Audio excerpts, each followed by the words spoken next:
Shalom, que Dieu vous bénisse, que sa grâce demeure chez vous. Mon nom est Ange Josaphat et nous sommes à la prière Anakazu du mardi. Vous savez tous que Anakazu signifie contraint, obligé et forcé. J'aimerais vous inviter à faire la large diffusion de cette émission Anakazu du mardi et que l'Éternel vous bénisse abondamment. Nous sommes tous sans ignorer de la bonne nouvelle. Par la grâce de l'Éternel, l'homme de Dieu que je suis, Dieu m'a fait la grâce de pouvoir me marier avec une charmante épouse du nom de Méron. Je suis vraiment très content, très heureux de cette nouvelle. Nous sommes sur un grand séminaire sur le thème le mariage. Le lundi, nous avons vu un peu et l'Esprit de Dieu nous a parlé un tout petit peu sur le mariage. Aujourd'hui, mardi, nous voulons comprendre quelque chose. J'aimerais que tu puisses comprendre, excellent enfant de Dieu, qu'il est très important que tu puisses avoir un mariage, mais un mariage réussi. Il est très important que tu puisses déjà te marier et il est très important que tu puisses avoir un mariage, mais aussi un mariage réussi. Pendant plusieurs années, le Seigneur a pris le temps de pouvoir développer mon intimité avec lui et me faire comprendre c'est quoi le mariage. Pendant plusieurs années, l'Esprit de Dieu m'a fait comprendre qu'il était très important qu'un homme puisse trouver la femme de sa destinée et qu'une femme puisse trouver l'homme de sa destinée. En d'autres termes, il était très important que les deux puissent se rencontrer et faire ce qu'on appelle un mariage. Amen. Et l'Esprit de Dieu, avec toutes ces années, a pris le temps de pouvoir m'expliquer.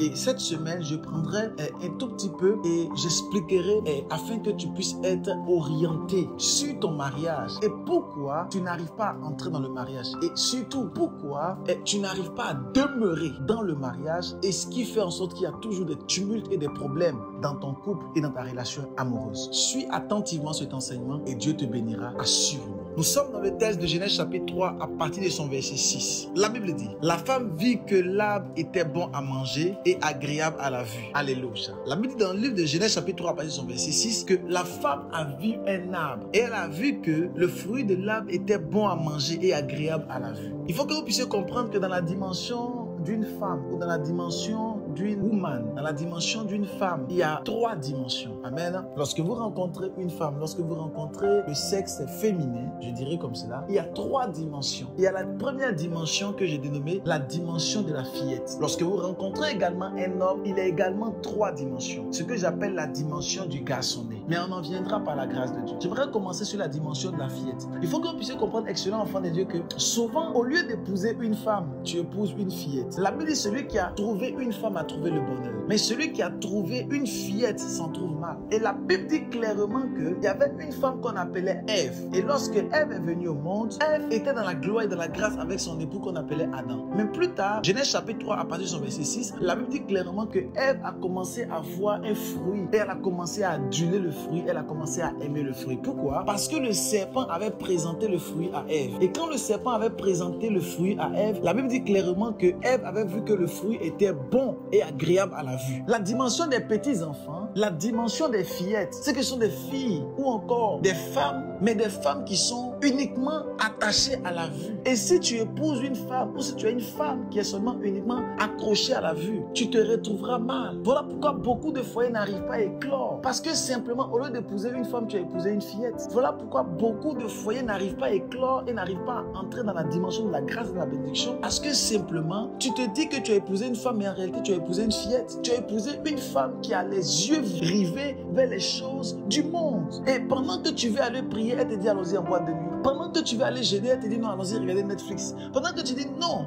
tu dois aller faire des courses pour l'église. Elle dit non, occupe-toi de tes enfants. La Bible dit qu'il faut s'occuper d'abord de ses enfants avant de s'occuper de l'église. Lorsque tu as une fillette à la maison, ta vie est détruite. Lorsque tu as un garçonnet à la maison, ta vie est détruite. Pendant que tu lui dis à ton mari, allons-y prier, c'est le temps de faire les choses spirituelles, ton époux décide d'aller faire d'autres choses qui ne glorifient point le nom de Dieu. La Bible dit que cette femme qu'on appelait Ève a vu le fruit et elle dit le fruit était bon à manger. Elle n'avait pas encore mangé, mais elle a vu le fruit. Elle dit qu'il était bon à manger et agréable à la vue. C'est les enfants de 5 ans, de 6 ans, de 7 ans, les fillettes que tu peux blaguer avec des bonbons et avec des chocolats. Ce sont les petites filles qu'on blague avec les bonbons et avec les iPhone 12 Pro Max. Mais les fils du royaume, les enfants de Dieu, les vraies femmes, elles ne sont pas corruptibles par des choses qui frappent à l'œil. La Bible dit clairement dans le livre de Samuel, Dieu dit à Samuel que ne regarde pas à la hauteur de Satan ni à sa beauté, car je l'ai rejeté.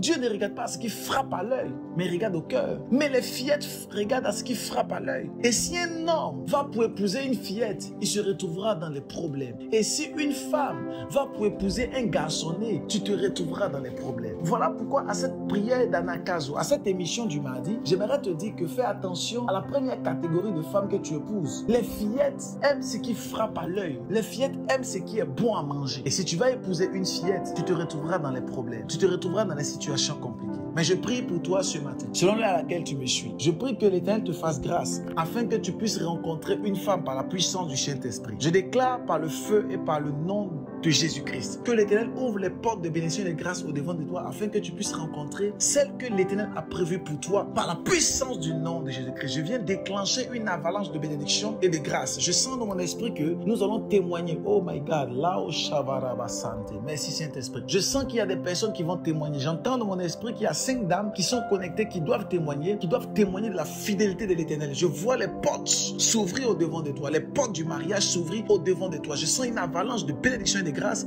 afin que tu puisses entrer dans le mariage que l'Éternel a prévu pour toi. Je prie pour un monsieur qu'il entre également dans son mariage par la puissance du Saint-Esprit. Excellent enfant de Dieu au 21e siècle. Le mariage est très important et l'enseignement sur le mariage est nécessaire. Et cette semaine, l'Esprit de Dieu nous parlera par sa grâce et par sa puissance. Que Dieu vous bénisse pour sa grâce de monsieur. Que la main de l'Éternel ne cesse de couler dans votre vie par la puissance du nom de Jésus-Christ. Faites l'expansion de ce message, partagez au maximum. Et je vous dis, shalom.